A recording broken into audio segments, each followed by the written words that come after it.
What are operating expenses, and why do they decide your real income?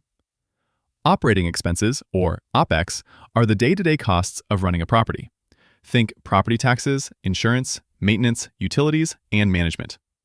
They do not include your mortgage, big capital projects, or depreciation.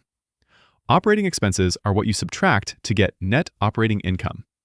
Income minus operating expenses equals NOI.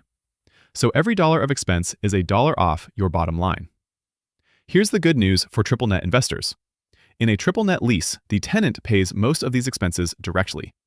That leaves the owner with very low operating costs, which is exactly why triple net income is so clean and predictable. Still, watch for non-recoverable expenses you can't pass through, and confirm who pays for what before you buy. Lower, well-controlled expenses mean a higher, safer return. Always verify operating expenses against the actual statements.